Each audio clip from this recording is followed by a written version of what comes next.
My name's Nigel, and welcome to my podcast, Songs Nobody Asked Me For. For you, I guess, I don't know, what month is it? March, April? For me, it's the 5th of January, and I'm still ahead of the game. And just recently did my Christmas and New Year specials, very exciting. But it's absolutely freezing. I've got about 4 layers on here, I think, because it's so cold. I have a new tripod for putting my phone on rather than balancing it on my table. So I'm a little bit higher up, which probably means I'm going to look a lot younger now, I'm sure. We will see, we will see. And Yeah, new year for me, but another day for you on the podcast, really. And for me, it's quite exciting. I'm nearly lined up 2 or 3 other people to talk to, which I'm really excited about, and looking forward to that. So I have to remember that for you, this isn't the sort of beginning of a new year. This is just, as I say, carrying on. And I think a couple of weeks ago, I did a podcast called "The Space Between," in which I was thinking about, the sort of issues and dilemmas of speaking, of talking between sets. And one of the things that it reminded me of really was how much of an introvert I am, in a sense, and that this seems to be a contradiction in terms. I'm not completely introverted. I'm not. I'm not up that end of the spectrum. Introverts and extrovertism, introversion and extroversion, is a continuum. It's not an either or, and we're all on the continuum. It's the same as autism, or we're all on an autistic continuum of some level, and on a continuum we can move to a place where something creates a real problem for us, and or a small problem for us, or actually we don't really notice it much except in small areas, and maybe for some never notice it at all.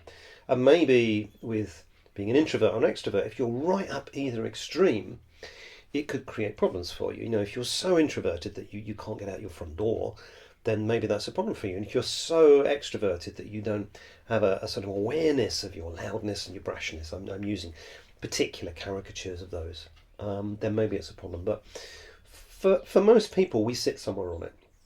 And certainly, I think of people who are close to me. I know my family members, some of whom are introverted and some are a little bit more extroverted. And I think that I often come across, because I do things like this, as being more extroverted than I am. And I was curious about this. I've become curious, obviously, at the beginning of this, and I still am, and I intend to come back to it, about how come people end up writing music and writing their own words and songs. And in a sense, this is part of this. But the part two of the space between is the space between my two ears, really, of what's going on in my head, and how have I ended up doing music in the way that I do, and standing on a stage and being in front of people. And I think I've really given a lot of thought about it. I've written a couple of things there. There's literally sort of 4 sort of statements that I've written down on here that I'm going to sort of try and think about, because I did think a lot about this. And before I do, I'm just thinking about childhood, and I've done a couple of visits into my childhood here.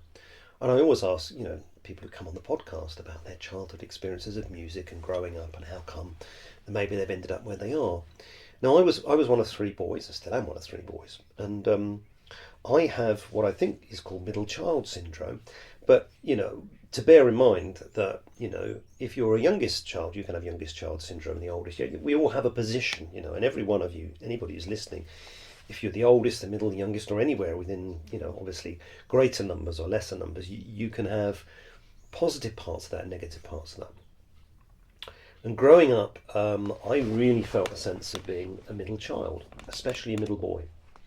And if I do the poor me version of that, the poor me version of that becomes, my older brother got to do everything first. He got to, and my parents were always quite hierarchical. It was my older brother first, then me, then my younger brother. And so I had to sort of wait for things, and he got to do the, interesting more to me things first, and got more responsible choices he made. And then my younger brother was very small when he was small, and really cute, and everybody thought he was lovely, and he got spoiled a bit. And I kind of was somewhere in the middle, really. And I felt this. I felt this quite strongly in my childhood. Some of that's my own psyche, my own sort of sense of self and who I am and how I experience that. Some of it's real, some of it's, was around, but some of it wasn't, I guess, I would imagine some of it's, my experience of it.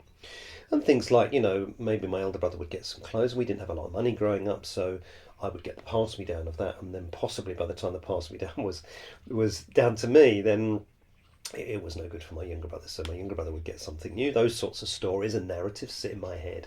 Although, my mum always, I remember new clothes for all of us, and especially in the summer we used to get bought the same clothes. I remember we were matching boys when we were little boys. I remember all that stuff.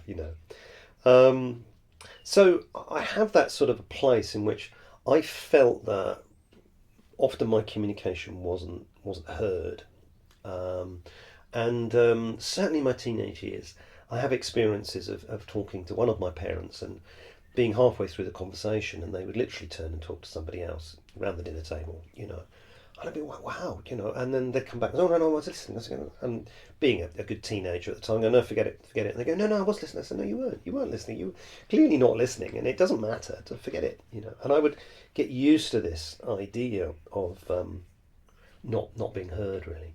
And I think I internalized a lot of self-expression during that time. You know, I'm a, a man who is now, I've been married for a long time. I have children. I have a family. I have a job in which I talk. I share my emotions and feelings a lot. I think I've learned a lot about how to express myself over my adult life. But as a young teenager, and as an older teenager, I was pretty bloody awful, really. And when I move into that space of, I was thinking about this morning, that I probably would say before I left for university, I think I would have called myself falling in love twice. Certainly, falling for somebody that I really liked, fancying somebody. Let's not use the L word, because these days that means a lot more. But I think I would be mooning around, but in both those cases was never able to find the words to express or to do anything about it. I look back on it with a certain amount of embarrassment and a huge amount of sadness, really, because the first experience, I think, really, the woman or the young girl that I fell for at the time was kind of someone that would be interested in different people at different times, and that's fine. The second one, though, I really, really fell for her, and she was really into me, which was kind of one of the frustrating parts about that, really, because I was there thinking, wow, I knew it. I knew, she did lots of things to show me that she was really interested in me. I couldn't find the words to even ask her out. It's crazy, really. So I think that goes right through childhood, through adult, young adult years of not being able to express how I felt emotionally. And from that, I think, the first thing I've written down here is music as a safe communication. For some reason, and I can think of childhood experiences that I won't describe here, of not feeling safe to say how I felt about things sometimes with my, growing up. And that was quite difficult. And maybe the creation of music and the writing of words was a way of feeling safe to express things I couldn't express in other spaces. And certainly, I think it's why maybe sometimes my words became more hidden or more cryptic or more, because I still didn't have that confidence to sort of feel like I could say what I felt, really. And as I've gotten older and I feel much more comfortable with myself, that it doesn't work in the same way, but I like that jigsaw puzzle of words. I like that sort of slight crypticness of them. I enjoy that as a process of developing what I do and how I write songs. I like to be slightly mystical and mysterious in what I write, I suppose. But if I think about where that comes from, I think that comes from a lack of ability to feel particularly safe in communicating what I felt, in the environment I grew up in, which was secure and loving and wonderful. But emotionally wise, I don't think I was in that space of being able to do that. And this forum evolved through that time. And the interesting thing is, another thing I wrote down here was solitude and deep practice. Solitude and deep practice. Now, I spent a lot of time as a teenager angsting on my own. I think I was sociable as well, but I wasn't one of those teenagers that was out, with partying with lots and lots of other young people. I had friends, and I had, good friends, and you've met Pav. Pav is a really old dear friend of mine, right back from when I was a child. But I'm one of those people, which is another maybe bit of that introvert thing, where I maybe have one or two people I know, three or four people I know nowadays with a band and everything, six or seven people I know really well, and they're really good friends. and I would trust them with anything, and I feel it. But I don't have this big, massive group of people that I'm sociable with. Um, and there were certainly periods of time in my teenage years when I spent a lot of time in my room practicing my guitar, playing my guitar. And I think that's something that, I don't know, I think that sits with a lot of people learning an instrument and maybe being of a personality like I am. But the people I've interviewed so far don't really share that same experience of music growing up, so that's interesting to me. So maybe that's something, that's my experience, and maybe I'll find other people with that experience as well. I don't know. But for the moment, I think, yeah, the solitude of, I had a lot of, I'm okay on my own. I kind of like my own space. I like being with people, and I like being with people I like a lot. But I am a person that's okay being on my own, because some people they're not. Some people being alone is being lonely. I'm not lonely when I'm on my own. I enjoy my own space. After a time, I could be, and of course, we can be, but I'm quite happy with that. And what I would often reach to, I'm looking at in front of me here, as I reach to one of my guitars, I would practice. That's what I would do. I would use that time to practice or to play, and I'd be playing. Certainly, when I was younger, that was a way I'd do that really. Um, what else? I got two other categories. I'm trying to sort of think about this, but read it as a narrative, or say it as a narrative rather than just my little headings here. But I don't know if it's making sense. Childhood feeling like it wasn't necessarily a safe space to say whatever I wanted, really. Um, Not being very good at that whole having girlfriends, finding, yeah, when I was younger until I went away from Essex where I grew up, and then my life, I pushed myself into spaces where life changed for me. So for me at the time, it was a way of communicating safely. You know, I spent a lot of time, a lot of time in solitude at times, practicing my guitar playing, and that I was kind of okay with that. But it's quite intense at times. I think that was an intense experience. Um, and I think the other thing I've written down here is emotional sensitivity and openness. And I think being a middle child and being slightly introverted meant that and I still think I am emotionally sensitive. Not always, I think people who know me well might say, oh, I blunder into it. But I'm often quite aware I pick up emotions and nuances quite a lot. And in my work, I do that all the time. Um, but found it quite hard to be open. And I think that the songwriting is a sort of expression and a space of being able to be more open in a particular genre, in a particular field or area. So I kind of like that. I like the fact that that's kind of, I had this channel, this space in which to create really. Um, so I think that sits there as a part of it as well. And the last thing I wrote down here is control of social exposure. And I put my list down here, control of social exposure. And this is what I mean by that. So I think, if you're slightly introverted, very often I find massive crowds and being with lots of people quite tiring. I can enjoy it. I do get a buzz from it, but then I need to recover from it afterwards. I need some downtime. But also, I am not a person. This is going to surprise you. Here I am doing this podcast. This is going to surprise you. I'm not a person that likes to be centre of attention. I can't abide it. But what I think it is it's a lack of control in those moments. I was thinking when I was thinking about this of a time when the only time I ever really remember sort of getting involved in sort of karaoke or trying karaoke. I was at work do, and I don't think where I was. I think it was when I was in one of the community mental health teams I was in. So probably going back about 20 years. And there was a karaoke thing at this place, and we all went to. Oh, that's great! It was a Christmas night out, something like that.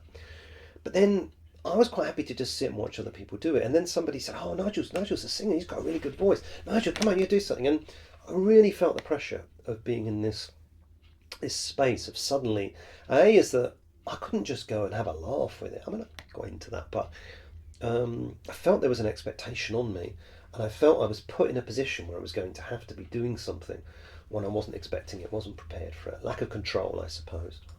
Um, and I thought, oh, I'm going to sing something. People are going, oh, yeah, that's all right. But whereas maybe people have more of an expectation of me because of what I do and who I am. And so I found it really difficult. It was more enjoyable later when myself and three of the other guys there, we did a Spice Girls song, and that was funny, and I could get the humour of that. And singing with other people who really couldn't sing, it really didn't matter that I had to, I could let go. So when I could let go, I could do it, and I was ready maybe then.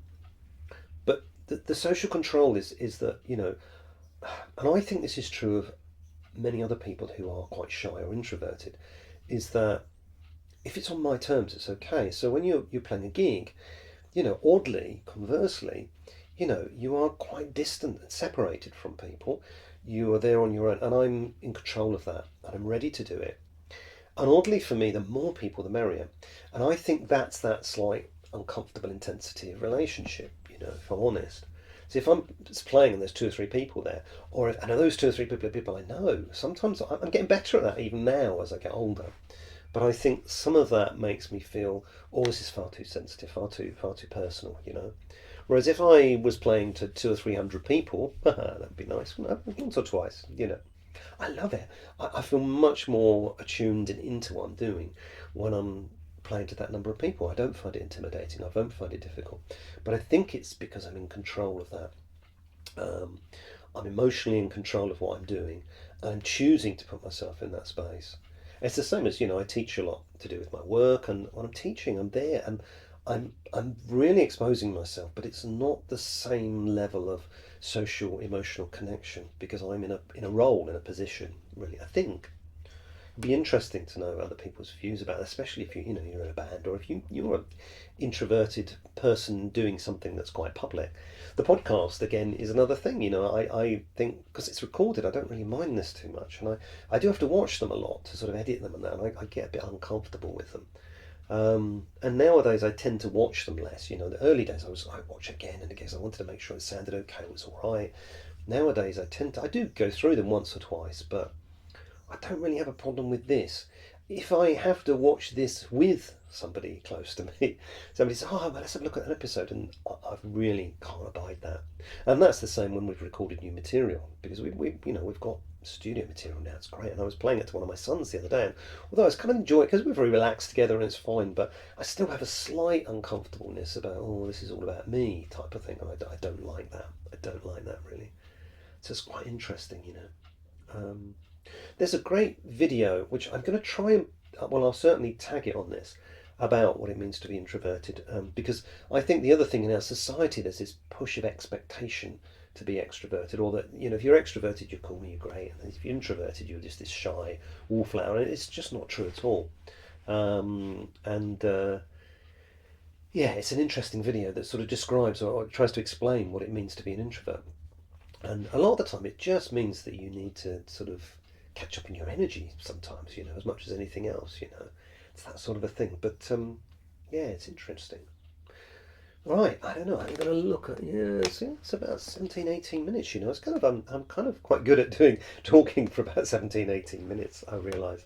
I get really interested in that, and maybe there'll be a third part. I don't know, but being an introvert and performing, I think there's been really, I think a lot of performers are like that, aren't they?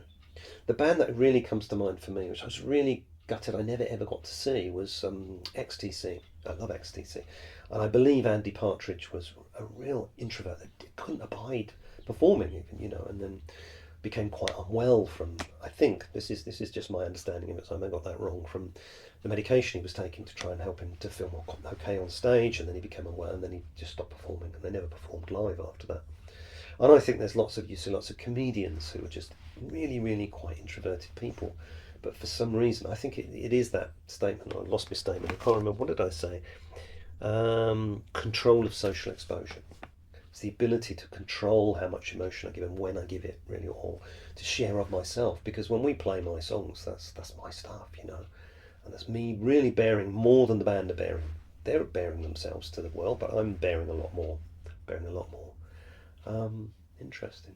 Okay. Well, look, that's me. I'm going to sort of stop now. I'm going to go and find somewhere slightly warmer than this side room here to be. But yeah, as ever, please subscribe, like, follow wherever you're looking or listening to this. I really appreciate it. And the more people that follow and subscribe, the more help I get from the social platforms, because that's, of course, the crazy way they work.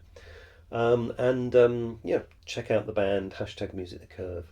And I'll be back with another episode next week. Okay, take care.